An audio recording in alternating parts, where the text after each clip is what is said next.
अस्सलाम वालेकुम। पहले दो लेक्चर्स के अंदर जो है जो 9 चैप्टर के हमारे पास पहले दो लेक्चर्स थे, उसके अंदर हम लोगों ने जो है वो बाउंड्री कंडीशंस देखी थी, रिफ्लेक्शन एंड ट्रांसमिशन का। और उसमें मैंने आपको लास्ट में कहा था कि आप जो है वो बाउंड्री कंडीशन खुद अप्लाई कर लें। जो आपकी बुक है इलेक्ट्रोडायनामिक की, उसके चैप्टर नंबर 9 की जो इक्वेशंस हैं 9.25, जो कि आपकी जो है वो ये वाली इक्वेशंस थी। तो मैंने आपको कहा था कि इसके ऊपर आप बाउंड्री कंडीशंस खुद अप्लाई कर लीजिएगा, लेकिन फिर मैंने यहाँ पे कर दी है अप्लाई, ताकि आपको थोड़ा आइडिया हो जाए कि बाउंड्री कंडीशन किस तरीके से अप्लाई करते हैं। तो जो बाउंड्री कंडीशन थी एक ये वाली थी, ठीक है। तो जब आपने ये बाउंड्री कंडीशन अप्लाई करनी है, फर्स्ट वन, जिसका मतलब ये है कि आपके पास at the joint z is equal to 0 the displacement just slightly to the left z o minus must equal the displacement slightly to the right z o plus. Also there would be a break between the two strings. Mathematically fz of t is continuous at z is equal to 0. तो उसको आप mathematically ऐसे लिखते हैं। तो if the knot itself is of negligible mass then the derivative of f must also be continuous. तो दूसरी condition क्या है कि डेरिवेटिव भी continuous हो।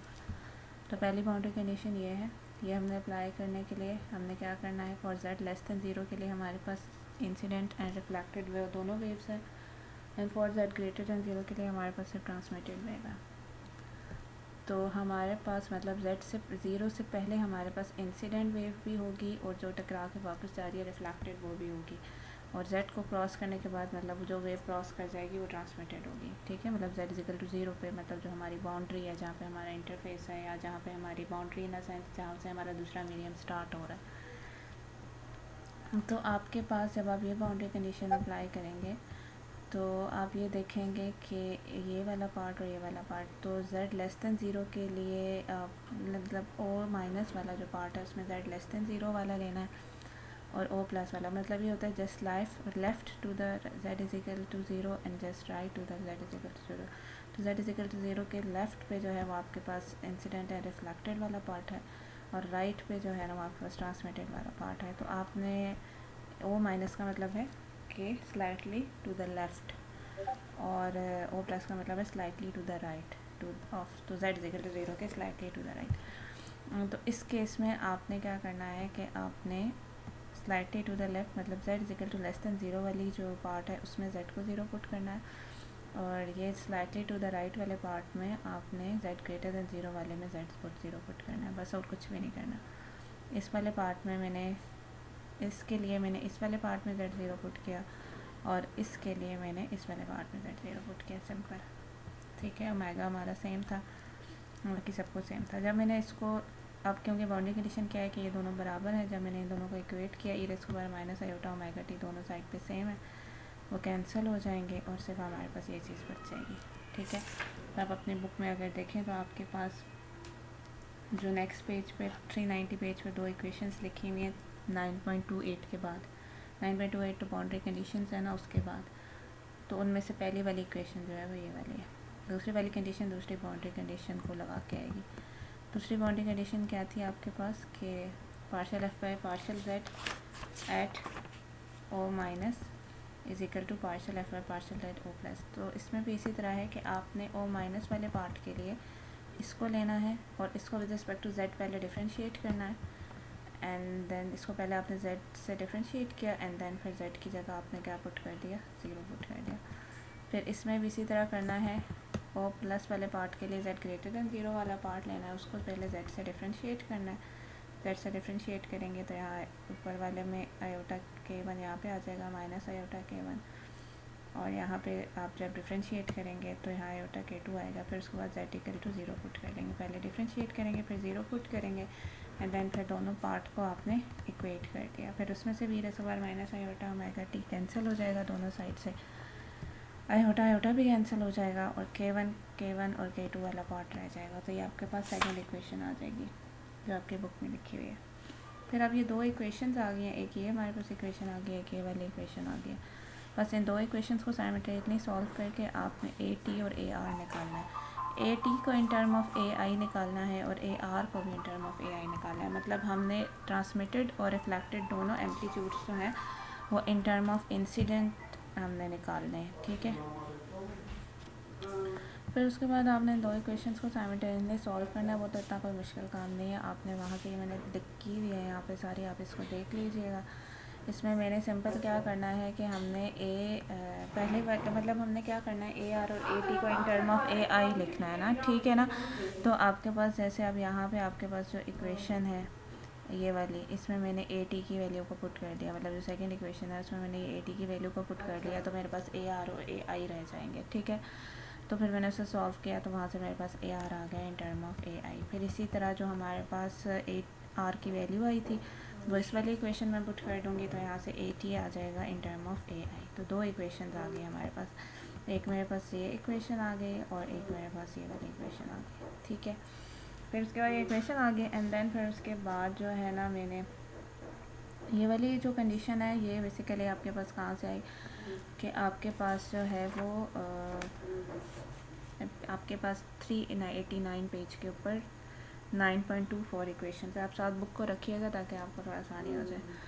तो 9.24 इक्वेशन है पेज 389 के ऊपर, तो उसमें ये लिखा हुआ है और वो आप निकाल भी सकते हैं। Lambda 1/λ2 is equal to k2 over k1। ये कहाँ से आए, बेसिकली इक्वेशन है ना वी ओमेगा, सॉरी इसमें आपके पास होता है कि ओमेगा होता है 2πv के बराबर, ठीक है ना। ओमेगा होता है 2πv के बराबर, ठीक है। मुझे लिखना चाहिए था यहाँ, वैसे इतना मुश्किल नहीं था, मुझे था कि आप लोग कर लेंगे। तो ओमेगा होता है 2πv,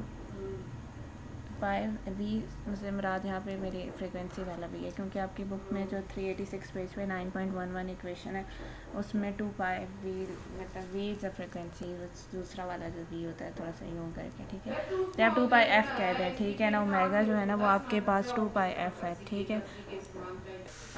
तो ओमेगा हमारे पास equal to v sorry 2πf है, f ले लें।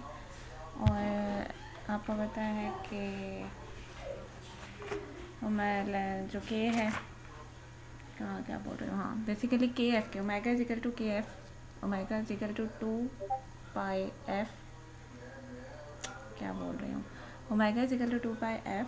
और फिर आपके पास v is equal to F lambda, exactly. Omega is equal to 2πf है हमारे पास और v is equal to F lambda है, तो वहाँ से आप f की वैल्यू निकाल लें v बाय लेमडा। तो जब आप पुट करते हैं इट्स ऑलरेडी डन दैट, कुछ ऐसी चीज़ नहीं है उसमें। से बताने का मकसद ये है कि ओमेगा और v वेलोसिटी का जो रिलेशन है आपस में वो ये है कि ओमेगा इज इक्वल टू के वी, ठीक है। और लेमडा का अगर आप उसके साथ रिलेशन देखें तो हमारे पास omega is equal to 2πv by lambda, ठीक है। ओमेगा का अगर रिलेशन लिखें के वी के साथ, ओमेगा इज इक्वल टू के वी। और अगर आप लेमडा के साथ ओमेगा के रिलेशन लिखें तो omega is equal to 2πv over lambda, ठीक है। फ़िलहाल हमें के और वी का आपस में रिलेशन चाहिए, तो यहाँ से आप जो है वो निकाल सकते हैं। तो वहाँ से आपके पास आ जाएगा कि इनका इन्वर्स रिलेशन आ रहा है। फिर जहाँ भी आपके पास ये अब हमारे पास के की फॉर्म में आया था, तो अब इसको अगर आपने वी की फॉर्म में लाना है तो ऑब्वियसली आप क्या करेंगे, अब ये तो k2 को k1 से ऊपर और नीचे हमने दोनों इक्वेशन को अलग-अलग, इसको अलग आपस में इकट्ठे नहीं कर देना। उसका रिलेशन को भी k2 ऊपर और नीचे k1 से डिवाइड कर दें, इसको भी ऊपर नीचे k1 से डिवाइड कर दें, तो हमारे पास कुछ ए आर वाली इक्वेशन कुछ इस फॉर्म में आ जाएगी। फिर k2 ओवर k1 की जो वैल्यू है v1 ओवर v2 आप पुट कर दें और नाइस, एंड देन फिर उसका एलसीएम वगैरह लेकर सॉल्व करें तो इस फॉर्म में आ जाएगी। और सीधा दूसरी में भी आपने यही करना है, k1 से डिवाइड करना है, देन k2 ओवर k1 की वैल्यू पुट करना है, एलसीएम लेके सॉल्व करना है, एंड देन वेलोसिटी की फॉर्म में। तो ये दो इक्वेशंस आपके पास वेलोसिटी की फॉर्म में आ गई। क्लियर हो गया। अब अगर आप देखें तो ये सारे हमने जो एम्पलीट्यूड लिए थे हमने कम्प्लेक्स फॉर्म में लिए थे अभी तक, ठीक है। तो अगर हम उसके साथ फेज़ भी इंक्लूड कर दें जैसे हमने पिछले लेक्चर के अंदर देखा था, तो हमारे पास थर्ड कम्प्लेक्स एम्पलीट्यूड के साथ इसका मैग्नीट्यूड एंड देन साथ एक्स फेज इस फॉर्म में आ जाएगा जो एक्सपोनेंशियल में ड्रॉप हो जाता है। आर वाले के साथ आर वाला, आई वाले के साथ आई वाला, एंड टी के साथ टी वाला, ठीक है। फिर उसके बाद आप जो है इन इक्वेशंस में इनको इस फॉर्म में भी लिख सकते हैं, वैल्यूज पुट कर सकते हैं। फिर डिफरेंट केसेस हैं। केस वन ये है कि अगर सपोज आपके पास एक स्ट्रिंग से दूसरे स्ट्रिंग की तरफ जा रही है वेव और अगर जो है वो वेव 1 जो है उसका मास पर यूनिट लेंथ जो है वो ज़्यादा है एज़ कम्पेयर टू वेव 2, मतलब पहली वाली में वेव जो स्ट्रिंग है आपका पहला वाला, वेव से कह रही हूँ, स्ट्रिंग जो है हमारी पहला वाला वो हैवियर है as compare to second string lighter है। तो आपको पता है कि वी का म्यू के साथ इन्वर्स रिलेशन है, तो इसका मतलब ये है कि पहली स्ट्रिंग में जो है वो स्पीड कम होगी क्योंकि वो हैवियर है as compare to second string में स्पीड ज़्यादा होगी, मतलब v1 is less then v2 या v2 is greater then v1। तो उस अप्रोच को इन्होंने देखते हुए कहा कि जब v2 ग्रेटर दैन v1 है तो इट्स मीन कि ये ओवरऑल टर्म पॉजिटिव है। जब ये ओवरऑल टर्म पॉजिटिव है, कोई नेगेटिव टर्म नहीं आ रही, तो इसका मतलब ये है कि आर और आई जो है वो इन फेज़ होंगे। मतलब जब आपके पास, जो आप ऑलरेडी अपने एफएससी वगैरह में पढ़ चुके हैं कि जब वेव जो है वो डेंसर से रेयर मीडियम की तरफ ट्रैवल करती है तो वो रिफ्लेक्ट बैक जब करती है तो उसमें कोई फेस शिफ्ट नहीं आता। तो ये वही चीज़ है कि उनके फेस सेम होंगे और ट्रांसमिटेड वेव का भी वही फेस होगा, तो initial reflected and transmitted wave के फेस सेम होंगे।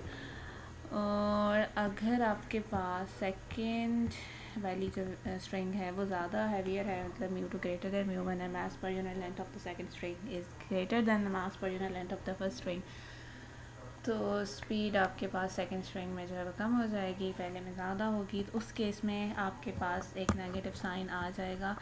उसका रीज़न ये होगा कि जब आप इधर देखेंगे तो यहाँ पे आपके पास obviously v2 is less than v1, जिसकी वजह से एक माइनस साइन आएगा। और माइनस साइन जो है वो बेसिकली फेज़ में कंपनसेट होगा और आपके पास जो रिफ्लेक्टेड वेव है वो 180 डिग्री आउट ऑफ फेज़ हो जाएगी। और उस माइनस साइन को आप कैसे मैथमेटिकली कंप्यूट करते हैं, एक तो आपके बुक में ये लिखाया हुआ है कि अगर आप रियल पार्ट ले लें किसका, ये जो हमने पहले भी हमने देखा था कि जब हम लोग एम्पलीट्यूड्स को कंसीडर करते हैं तो एम्पलीट्यूड के साथ हमारे पास एक, अगर लेट्स सपोज आप, वैसे नॉर्मली हमारे पास क्या होता है, जो रिलेशन होता है एफ़ का, आप अपनी बुक में जाके पीछे 387 पेज में 9.16 इक्वेशन देख लें, जिसमें हमारे पास जो फंक्शन f होता है, अगर हम लोग उसको जो f फंक्शन था हमारा स्टार्ट में, अगर हम उसको देखें तो वो हमारे, ये यहाँ तो हमने कम्प्लेक्स लिया ना, तो अगर हम उसका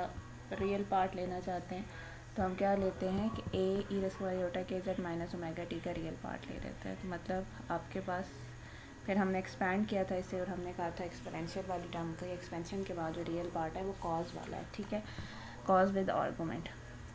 तो हमारे पास यहाँ पे भी है कि रियल पार्ट जो इसका इंक्लूड, अब क्योंकि हमारे पास फेज़, अच्छा एक और चीज़ में यहाँ पे मैं क्लियर कर दूँ, क्योंकि अब जब अगर आप उसी 387 पेज पे 9.17 इक्वेशन देखें तो उसमें जो कम्प्लेक्स वाला है उसमें साथ जो है वो कम्प्लेक्स एम्पलीट्यूड है और साथ ही k z minus omega T. फिर उस एक कम्प्लेक्स एम्पलीट्यूड में हमारे पास एक एम्पलीट्यूड ए है जो कि हमारे पास क्या कहना चाहिए, मैग्नीट्यूड है कम्प्लेक्स वाले एम्पलीट्यूड का, और साथ ही होता डेल है जो फेज़ आ रहा है जिसके अंदर। तो इसके अंदर जो है ना वो आपने क्या किया है कि दोनों चीज़ें इंक्लूड कर ली हैं। एक्सपोनेंशियल वाला पार्ट जो हमारे पास कम्प्लेक्स एम्पलीट्यूड से आ रहा है, ठीक है, ये वाला, और साथ हमारे पास जो नॉर्मल हमारे पास इक्वेशन से के z माइनस ओमेगा टी आ रहा है वो भी, मतलब 3 पार्ट इकट्ठे हो गए यहाँ पे, ठीक है।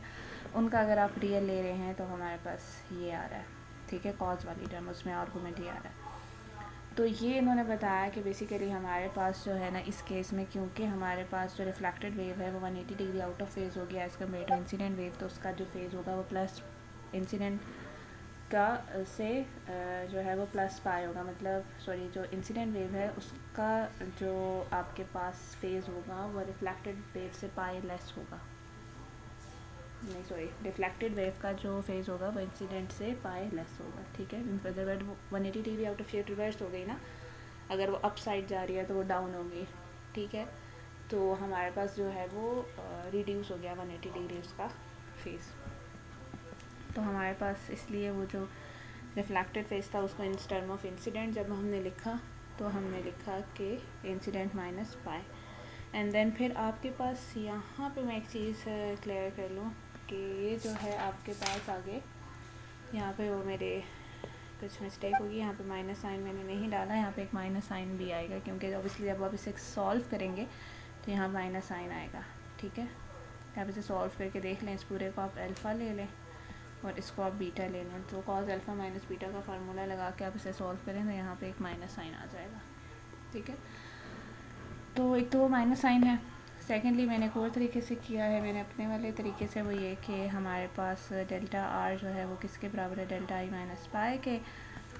तो आप जब इसको सॉल्व करें तो इस डेल्टा आई दोनों साइड से कैंसिल हो जाएगा, iota minus pi E square minus iota पाई को सॉल्व करें तो वो -1 के बराबर आता है।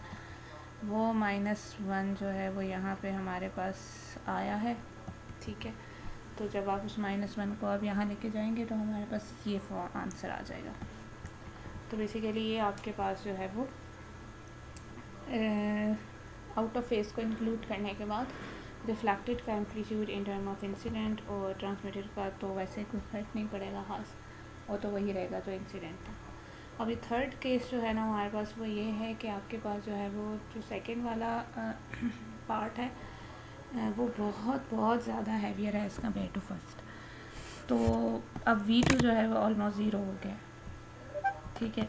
तो आप हर जगह V2, अगर ये भी यहाँ V2 ज़ीरो करेंगे तो ये ट्रांसमिटेड ज़ीरो हो जाएगा, और यहाँ V2 ज़ीरो करेंगे तो V1 1 से कैंसिल हो जाएगा, ये रिफ्लेक्टेड इक्वल टू इंसिडेंट। उसमें इस केस में आपके पास सारी की सारी वेव जो है, अगर आपके पास बहुत ही जैसे एक लाइट को आप अगर दीवार पे फॉल करते हैं तो वो सारी की सारी रिफ्लेक्ट बैक हो जाती है ना, दीवार से नहीं गुजर सकती, तो एक बहुत डेंसर मीडियम में जब जाएगी तो वेव तो वो सारी की सारी रिफ्लेक्ट हो जाएगी, ट्रांसमिट नहीं हो पाएगी।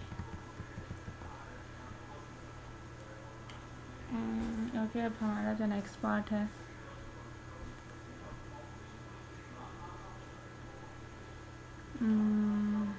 नेक्स्ट पार्ट हमारा पोलराइजेशन का है।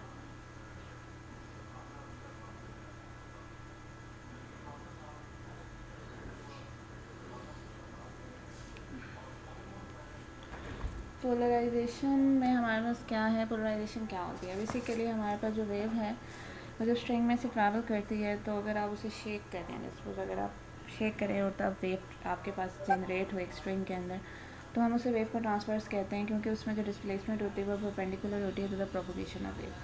अगर स्ट्रिंग इलास्टिक हो तो उसके अंदर जो है वो कंप्रेशन वेव भी जनरेट हो सकती है।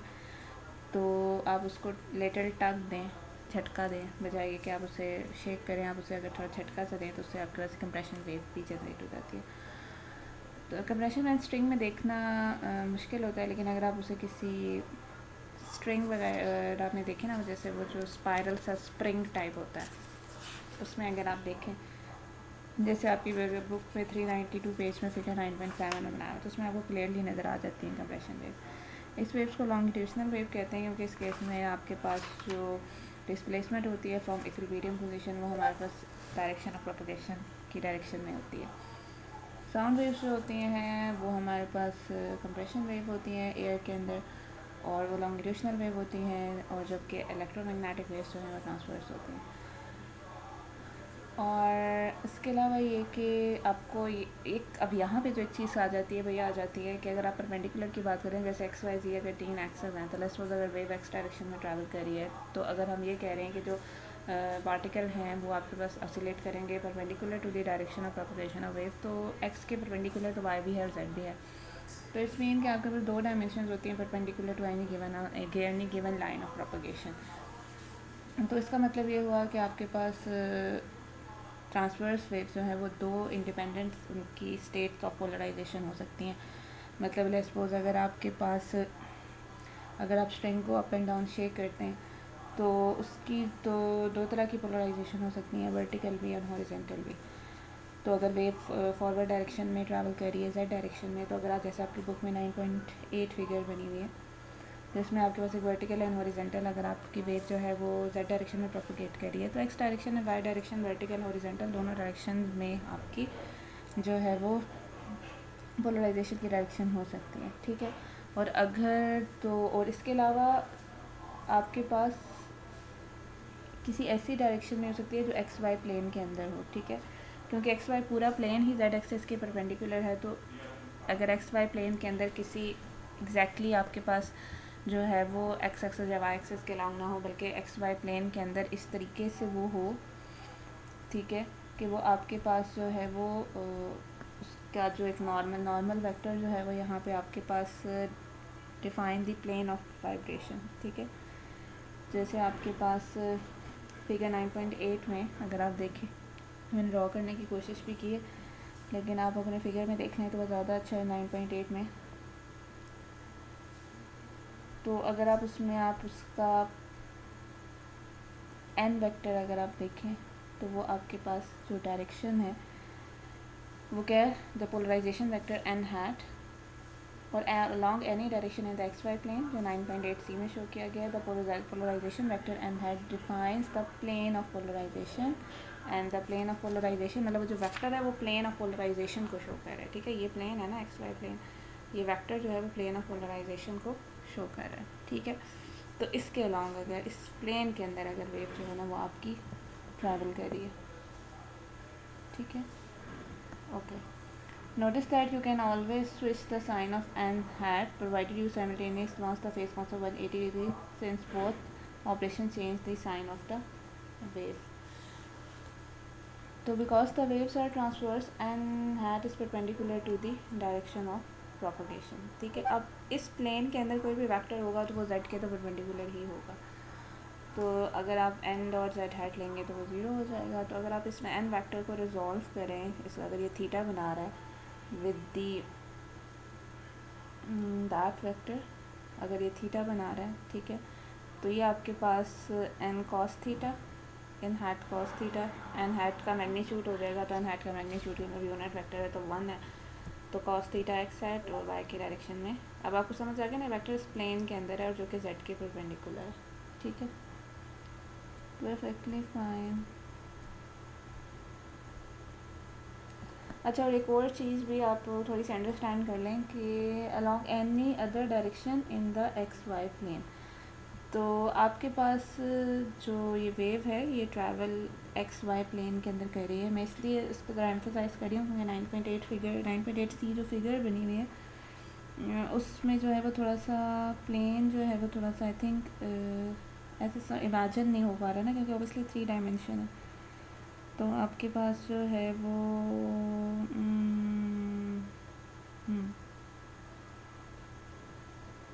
ओके,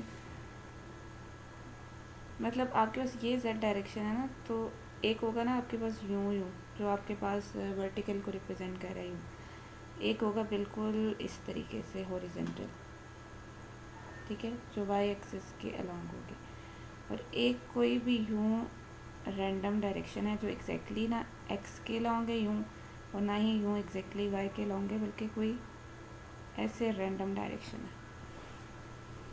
ठीक है। And the wave picture in figure 9.8 can be considered a superposition of two waves, one horizontally polarized, the other vertically, क्योंकि उसके दो कंपोनेंट्स आ जाएंगे ना।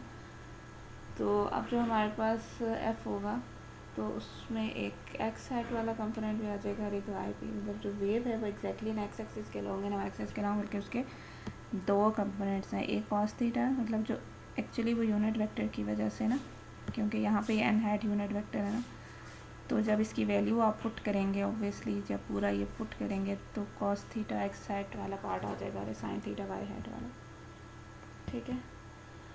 नेक्स्ट टॉपिक आपके पास इलेक्ट्रोमैग्नेटिक वेव्स इन वैक्यूम। हमारे पास वैक्यूम के अंदर इलेक्ट्रोमैग्नेटिक वेव्स क्या होती हैं। इलेक्ट्रोमैग्नेटिक वेव्स इन वैक्यूम ये हैं, हम लोग सॉरी मतलब इलेक्ट्रोमैग्नेटिक वेव्स इन वैक्यूम हमने बनी है, तो उसके लिए हम मैक्सवेल इक्वेशन लिखेंगे इन वैक्यूम्स।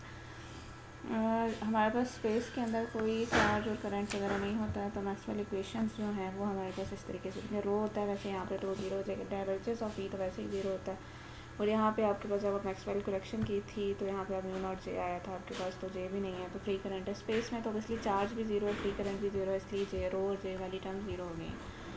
फिर उसके बाद हमने इसका जो ये वाला है हमारे पास कर्ल वाली दोनों इक्वेशंस हैं, इन पे अलग-अलग दोबारा से कर्ल अप्लाई किया, मतलब इस और इस इक्वेशन पे कर्ल अप्लाई किया पहले, तो ये हमारे पास बेसिकली एक फार्मूला है, और ये आप जो है वो फार्मूला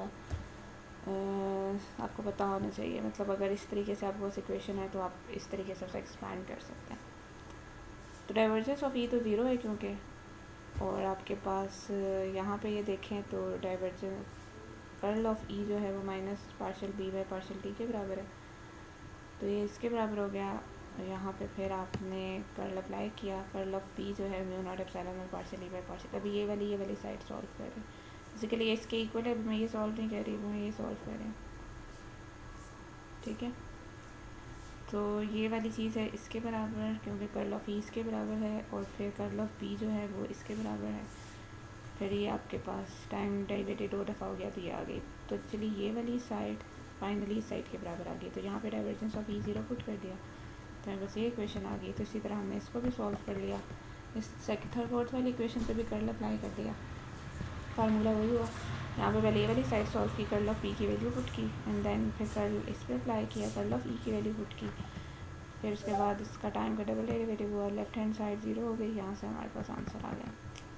तो ये दो इक्वेशन आ गए, ठीक है। तो ये जो इक्वेशन हैं इनसे एक हमारा पर्पज़ ये था कि हमने जो है वो इसको सॉल्व करना था। इनको हमने कपल्ड इक्वेशन थी, मतलब ई और बी की फॉर्म में थी ना स्टार्ट में इक्वेशन, तो हमने फर्स्ट ऑर्डर थी partial differential equation for E and B, इनको हमने डी कपल कर दिया। जब हमने जो डी कपल तो कर दिया, लेकिन अब हमारे पास उसका जो हमें पे करना पड़ा है वही है कि ये सेकंड ऑर्डर इक्वेशन बन गई है।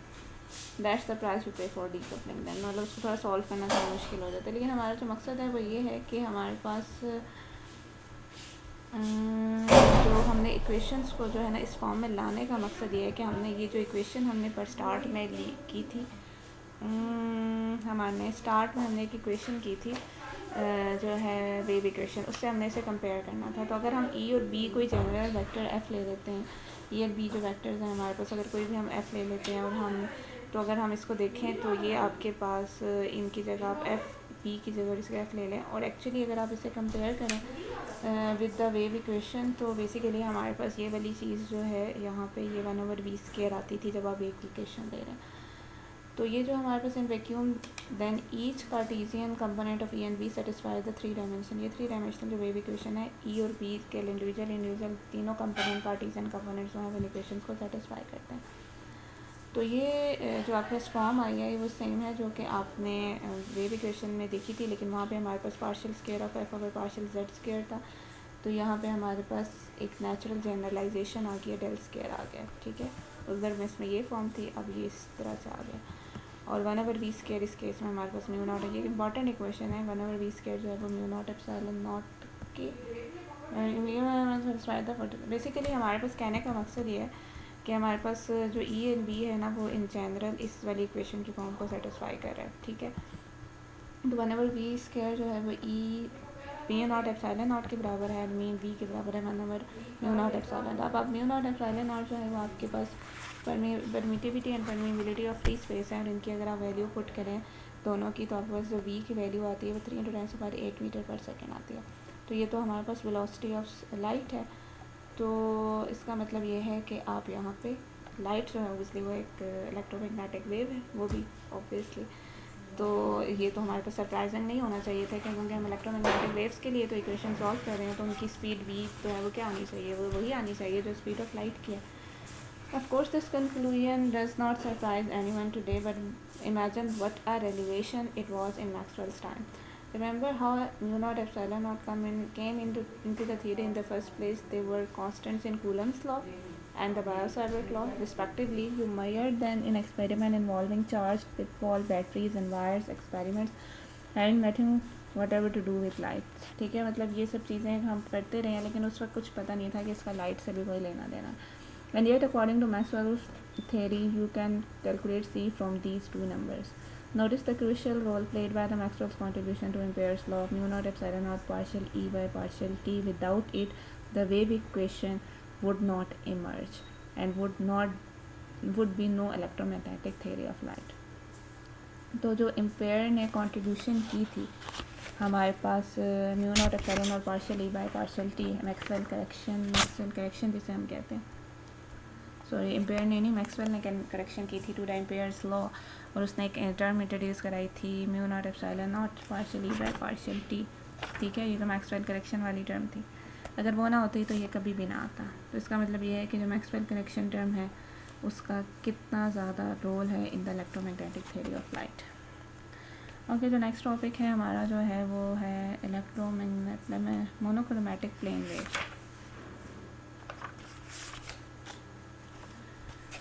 मोनोक्रोमैटिक प्लेन वेव्स के में हमने पढ़ना है for reason discussed in section 9.1.2 we main confine our attention to sinusoidal wave frequency. जो रीज़न पहले मैं बताया था कि क्यों हम साइनोसाइडल वेव्स ले रहे हैं, उसी रीज़न को अगर हम देखते रहे हैं तो हमारे पास हम उसी डिस्कशन को आगे कंटिन्यू रखते हैं। और since different frequencies the visible range correspond to different colours, अगर आप एक विजिबल रेंज के अंदर हैं, स्टडी कर रहे हैं, तो आपको पता है कि डिफरेंट फ्रिक्वेंसीज जो है वो करस्पॉन्ड करती हैं डिफरेंट कलर्स को। Such waves are called monochromatic. Suppose moreover that the waves are traveling in the z direction have no x or y dependence, these are called plane waves। अगर waves सिर्फ z direction में travel कर रही हो, कोई x and y dependence ना हो, जैसे आपकी बुक में फिगर 9.9 में शो किया हुआ है, तो हमें प्लेन वेव कहते हैं। Okay, because the field are uniform over every plane perpendicular to the direction of propagation of wave, we are interested then in field of the form this। अब हम मोनोक्रोमैटिक प्लेन वेव मतलब ऐसी waves जिनकी single wavelength single frequency wave की तरफ आ गए हैं, और हमने इलेक्ट्रिक फील्ड और मैग्नेटिक फील्ड को लिख लिया इस फॉर्म में, ठीक है। ओमेगा इज इक्वल टू सी के ई नॉट बी नॉट जो है वो कम्प्लेक्स एम्पलीट्यूड है, the physical field of course are the real part of E and B. Now the wave equation for E and B were derived from the Maxwell equations, जो हम ऊपर derive कर चुके हैं, ठीक है। However, where is every solution the Maxwell equation in empty space must obey the wave equation।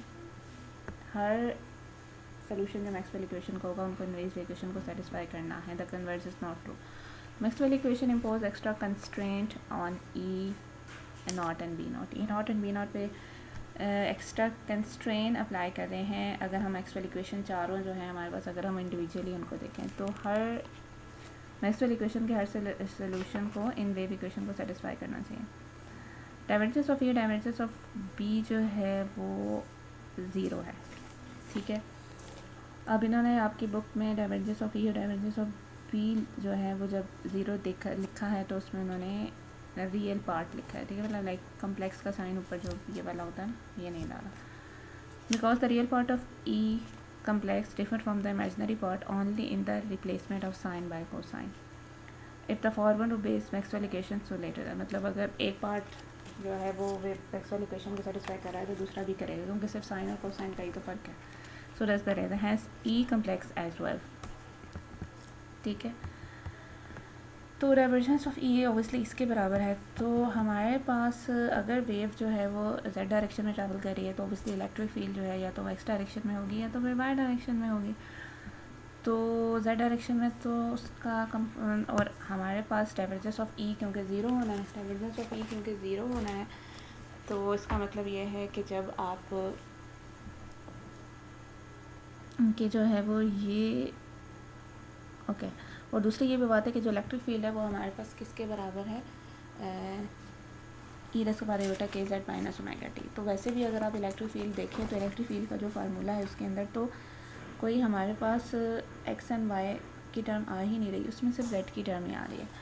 तो obviously जब आप इलेक्ट्रिक फील्ड को with respect to X and Y differentiate करेंगे, क्योंकि उनके फार्मूला जो 9.43 में उसके अंदर कोई एक्स एंड वाई टर्म्स नहीं आ रही, तो उनका derivative with respect to X and Y तो ज़ीरो हो जाएगा, और जेड के रिस्पेक्ट से डेरिवेटिव नॉन ज़ीरो होगा क्योंकि जेड वाली टर्म है। लेकिन क्योंकि डाइवर्जेंस ऑफ ई को ज़ीरो होना है तो इसका मतलब इस टर्म को भी ज़ीरो होना है। इस टर्म को ज़ीरो होने के लिए फिर क्या ज़रूरी है कि आपके पास जो है वो ई जेड ज़ीरो हो। मैं अगेन थोड़ा सा एक्सप्लेन कर देती हूँ। जब आप जो ई कॉम्प्लेक्स है, ठीक है, जब अगर आप उसमें देखें तो उसमें आता है ई नॉट कॉम्प्लेक्स, बेसिकली ये इक्वेशन है E not complex E to iota K Z minus omega T, ठीक है। अगर आप इस पे डाइवर्जेंस अप्लाई करें, ठीक है, तो हमने ये कहा कि आप डाइवर्जेंस ई पे अप्लाई करें या ई कॉम्प्लेक्स पे अप्लाई करें, एक ही बात है। अगर ई के लिए डाइवर्जेंस ज़ीरो है तो ई कॉम्प्लेक्स के लिए भी ज़ीरो है, ठीक है। डाइवर्जेंस ऑफ ई हमने अप्लाई की, यहाँ पे हमने डाइवर्जेंस ऑफ ई अप्लाई की, ठीक है। फ़िलहाल आप इसे ऐसे ही रहने दें। ये पार्ट तो इसमें तो ऐसे ही है, ये वाला जो पार्ट है इसके ऑब्वियसली तीन कंपोनेंट्स आ जाएंगे बिकॉज इट्स अ वेक्टर, ठीक है। आपकी बुक में क्योंकि बोल्ड से लिखा हुआ है तो वेक्टर है, तो यहाँ पे मुझे एक कम्प्लेक्स का निशान डालना और ऊपर वेक्टर डालना थोड़ा सा जो है वो मेसी लग रहा था तो मैंने नहीं डाला, ठीक है, लेकिन ये वेक्टर है। तो इसके 3 कंपोनेंट्स होंगे, E not X X hat, E not Y Y hat और E not Z Z hat, ठीक है, इसके 3 कंपोनेंट्स होंगे।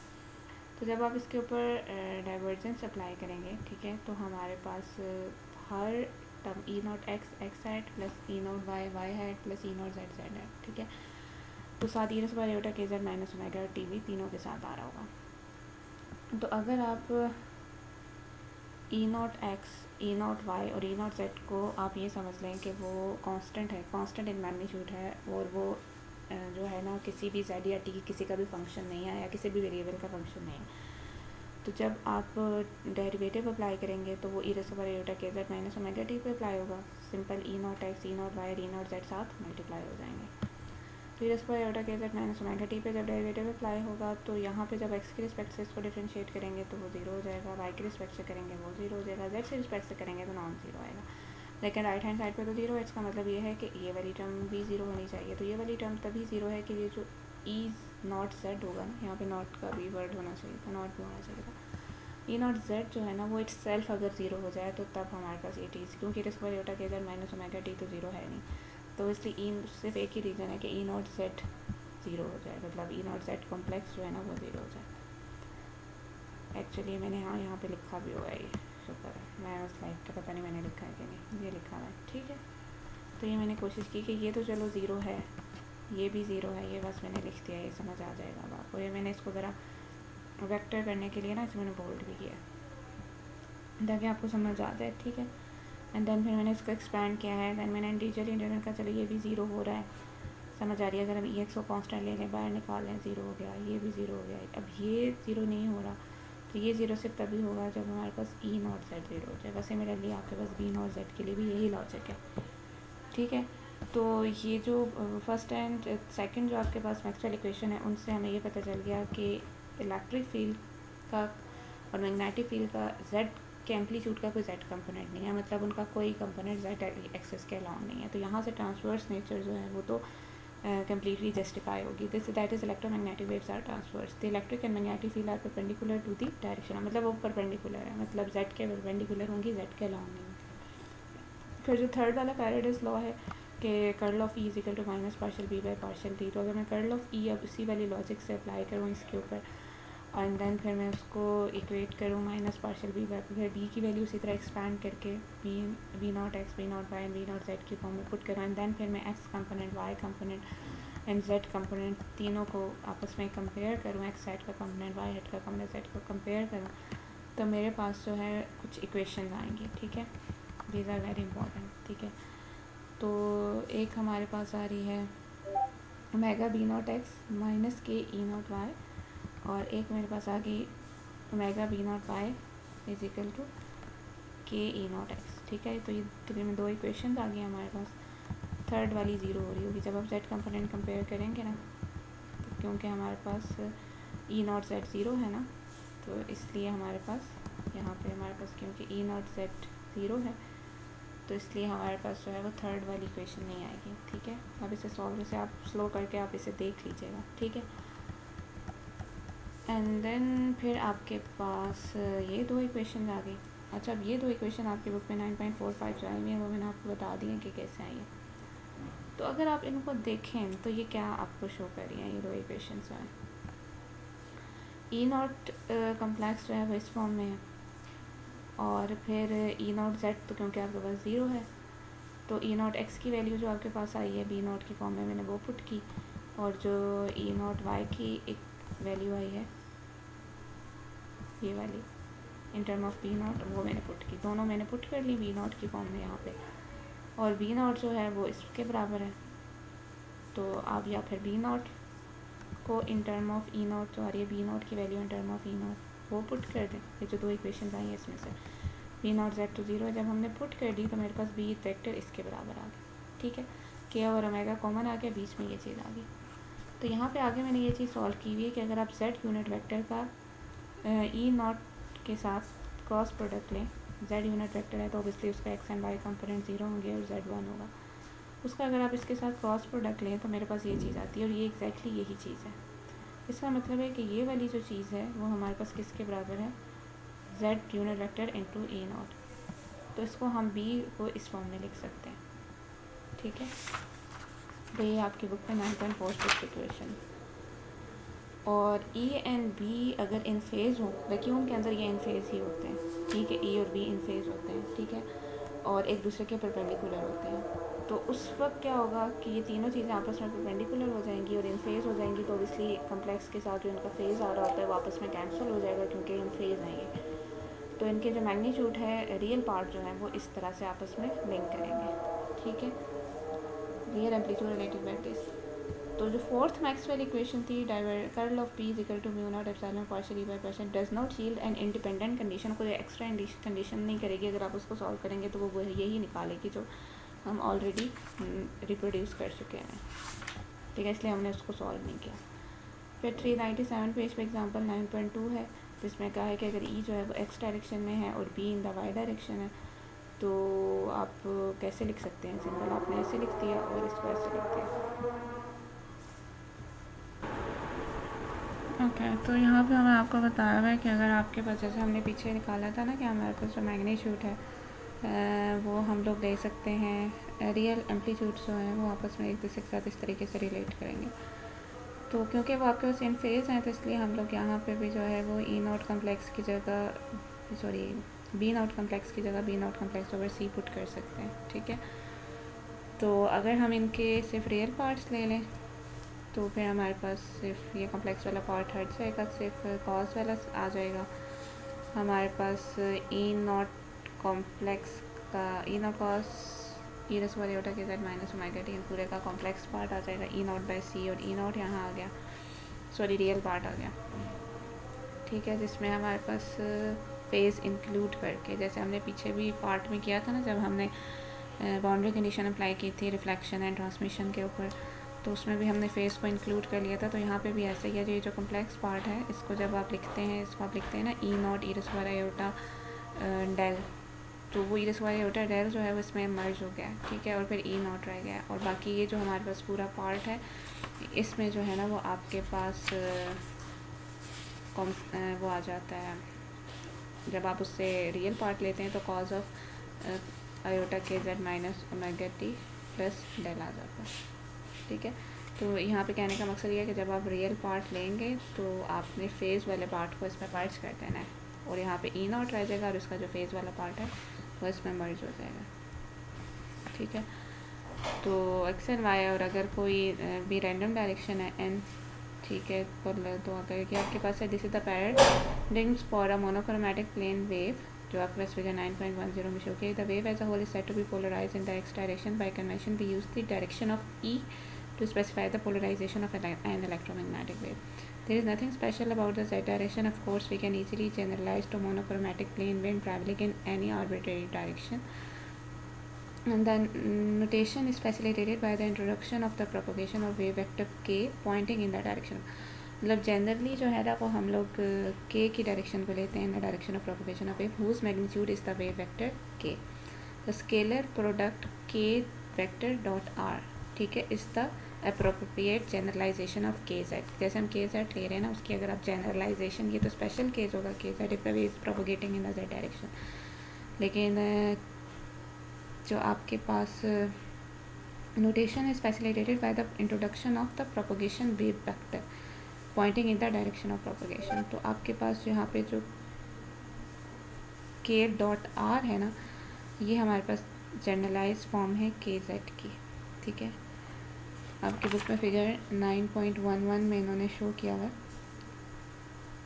तो के डॉट आर को, ठीक है, तो के की डायरेक्शन भी बताई हुई है, आर की डायरेक्शन भी बताई हुई है, एंड देन फिर के डॉट आर किस चीज़ को रिप्रेजेंट कर रहा है। ऑब्वियसली के is a unit vector in this case, ठीक है, के is a unit vector in this case, ठीक है। तो सॉरी, के is a vector, unit vector तब होगा जब ये आपके पास आप बी लेंगे, ठीक है। यहाँ पे तो सिंपल के वेक्टर ही है, एन जो है वो आपके पास पोलराइजेशन वेक्टर है, ठीक है। दिस डायरेक्शन में भी आपके पास इलेक्ट्रिक फील्ड पॉइंट कर रही है, डायरेक्शन ऑफ पोलराइजेशन। और बी जब आप फाइंड करें तो जैसे हमने पीछे देखा था कि वो आपके पास किसके बराबर था, जब हमने यहाँ पे कंपाइल किया था तो हमने कहा था कि वो बराबर है जेड क्रॉस ई, ठीक है। और जेड इस केस में हमारे पास डायरेक्शन ऑफ प्रोपगेशन थी। अगर हमारे पास डायरेक्शन ऑफ प्रोपगेशन जो है वो आपके पास के हैट है, के की डायरेक्शन में है, तो उसका यूनिट वेक्टर के हैट हो जाएगा। तो फिर यहाँ पे हमारे पास के हैट, और अगर इलेक्ट्रिक फील्ड जो है वो एन डायरेक्शन में है तो के हैट क्रॉस एन हैट आ जाएगा आपके पास।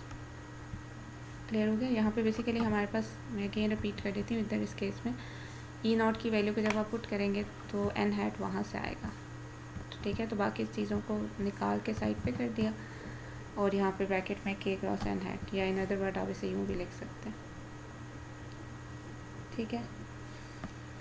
तो एन हैट जो है वो पोलराइजेशन डायरेक्शन है, बिकॉज ई इज ट्रांसवर्स, तो ओबियसली एन डॉट के और एन का जो डॉट प्रोडक्ट है वो ज़ीरो होगा। Transversibility of B follows automatically from equation 9.49, जो आपके बुक में है ये वाली equation. The actual real electric and magnetic field in a monochromatic plane wave with propagation vector k and polarization vector n hat are this real amplitudes के साथ ये आपके पास, ठीक है।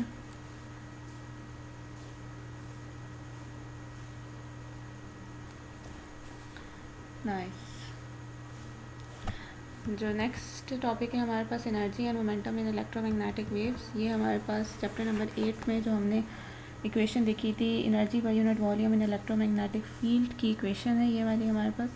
तो अगर आपके पास मोनोक्रोमैटिक प्लेन वेव, जो हम पहले जिसके लिए हमने रिलेशन कर लिया है, अगर हम मोनोक्रोमैटिक प्लेन वेव लें तो ई की वैल्यू जो हमने यहाँ पे निकाली है, ई और बी की, तो वो वाली हमने ई और बी की वैल्यूज़, क्योंकि ई स्केयर बी स्केयर है, तो E dot E B dot B find किया।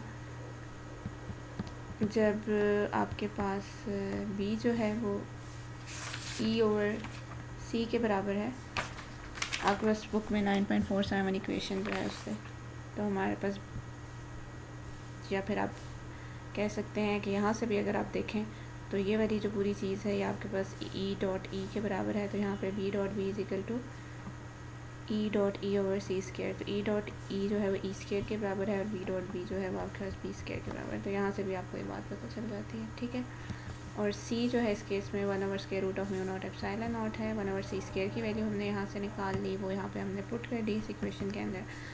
तो ये सब हमने किस लिए किया, क्योंकि हमने ये वाली जो इक्वेशन है उसके अंदर हमने वैल्यू पुट करनी थी बी स्केयर की हमने वैल्यू पुट की, तो हमारे पास ये आंसर आ गया, ठीक है। तो इसका मतलब यह है कि इलेक्ट्रिक एंड मैग्नेटिक फील्ड दोनों की वजह से जो कंट्रीब्यूशन है वो इक्वल है। फिर उसके बाद आपने ई स्केयर की वैल्यू पुट कर दी यहाँ पे, ई किसके बराबर था उसका स्केयर लेके यहाँ पे पुट कर दिया। आज the wave travel it carries this energy along with it, जो वेव ट्रैवल करेगी तो उसके पास जो है वो ये वाली एनर्जी होगी, ठीक है। दिस एनर्जी फ्लक्स डेंसिटी जो आपके पास है, ये एनर्जी फ्लक्स डेंसिटी है, मतलब एनर्जी पर यूनिट एरिया पर unit time transported by the field is given by the, अगर आपने एनर्जी फ्लक्स डेंसिटी कैलकुलेट करनी है, मतलब एनर्जी पर यूनिट एरिया पर unit time transported by the field, वो फाइंड करनी है, तो आपको पॉइंट एंड वेक्टर यूज़ करना, ई क्रॉस पी लेना है, और ई और बी की वैल्यू को पुट करके उनका क्रॉस ले लें। अच्छा, ओके। और देन फिर आप उसे यहाँ पे अब आप देख लें ई और बी की वैल्यू जो आपके पास यहाँ वाली थी, ये वाली ये पुट की है मैंने, ठीक है। इसलिए ये वाली, सॉरी, ये तो खैर स्केयर के साथ है ना, स्केयर के बगैर ई और बी की जो वैल्यूज़ हैं जो आपके पास इक्वेशन 9.51 है 9.52 में, बेसिकली वो तो आपके पास एक तरह की जनरल इक्वेशंस हो जाती हैं। आप लेना जो 9.48 में है, ठीक है। तो 9.51 9.52 तो थोड़ी जनरल हैं, जो कि एक वेक्टर की फॉर्म में है, तो 9.48 वाली इक्वेशंस हैं, ठीक है। तो फिर हमारे पास ये सॉल्व कर लें, आप इसे स्लो डाउन करके ये देख लीजिएगा, एंड देन फिर उसको यू की फॉर्म में इन्होंने किया, ये सिंपल सा मैथ है, एंड देन फिर आपके पास यू की फॉर्म में आ जाएगा, ठीक है। Notice that S is the energy density you times the speed velocity of the wave, or as it should be, for in a time delta t a length c into delta t passes through area A carrying with it an energy u a c delta t। obviously आपके पास जो distance u is the speed, distance जो है वो u is the speed नहीं, sorry, आपके पास u is the energy density, C delta T is the distance length and A is the cross section area. तो एक वो वॉल्यूम आ जाएगा ना, एनर्जी डेंसिटी है, तो अगर आपने एनर्जी फाइंड करनी है तो एनर्जी को उसकी डेंसिटी से मल्टीप्लाई करते हैं, तो density is length multiply by area, तो length is C delta T and area is A. तो ये आपको क्या बता देगा, एनर्जी डेंसिटी। ओके, तो जब आपने अपने ए सी डेल्टा टी से मल्टीप्लाई किया तो वो एनर्जी आ गई। तो अगर आपने फाइंड करना है एनर्जी, क्योंकि आप एस फाइंड कर रहे हैं और S is the energy transported पर यूनिट एरिया पर यूनिट टाइम, तो इस एनर्जी को अगर आप एरिया और टाइम से डिवाइड कर देंगे तो वो सी और टी आ जाएगा ना, सी डेल्टा टी आ जाएगा, क्योंकि U A C delta T को जब आप ए और डेल्टा टी से डिवाइड कर देंगे तो यू सी बच जाएगा। तो the energy per unit time per unit area transported by the waves, therefore you see electromagnetic fields not only carry energy, they also carry momentum. In fact, we found in equation 8.29 that the momentum density stored in the field is this. तो J की value put की तो हमारे पास G आ गया, S की value sorry put की तो G आ गया। For a monochromatic plane waves हमने S की जो वैल्यू कैलकुलेट की थी वो हमने पुट कर दी। In the case of light, the wavelength is so short, 5 × 10⁻⁻7 meter, and the period so brief, 10⁻⁻15 second, that any macroscopic measurement will encompass many cycle। अगर आप छोटी सी माइक्रोस्कोपिक मेजरमेंट वही कर रहे हैं तो उसमें बहुत सारे साइकिल्स आ रहे हैं, क्योंकि वेवलेंथ शॉर्ट है और फ्रिक्वेंसी ज़्यादा है। Typically therefore we are not interested in the fluctuating cosine square term in the energy, obviously क्योंकि बहुत सारे साइकिल्स आ रहे हैं तो एनर्जी फ्लक्चुएट कर रही है, तो ये जो कोसाइन स्क्वायर टर्म है ये फ्लक्चुएट कर रही होती है in the energy and momentum densities. तो हमें एवरेज वैल्यू चाहिए, ठीक है। तो एवरेज वैल्यू अगर आप कैलकुलेट करें तो आपने ये जी और एस और यू जो कैलकुलेट किया, जो कोसाइन के फॉर्म में आया, कोसाइन स्क्वायर की एवरेज लें तो वो 1/2 के बराबर आती है। ये बेसिकली आपने मैथ के कोर्स में ये चीज़ की होगी कि एवरेज ऑफ कोसाइन और स्क्वायर और साइन स्क्वायर जो है वो 1/2 के बराबर है। ये रिलेशन होता है, इससे आप फाइंड कर सकते हैं, ठीक है। तो आपके पास ये वाली जो टर्म ब्रैकेट्स हैं यूज़ होती हैं time average over a complete cycle और many cycle if you prefer. The time average per unit area transported by an electromagnetic wave, average power per unit time transported by an electromagnetic wave is called the intensity.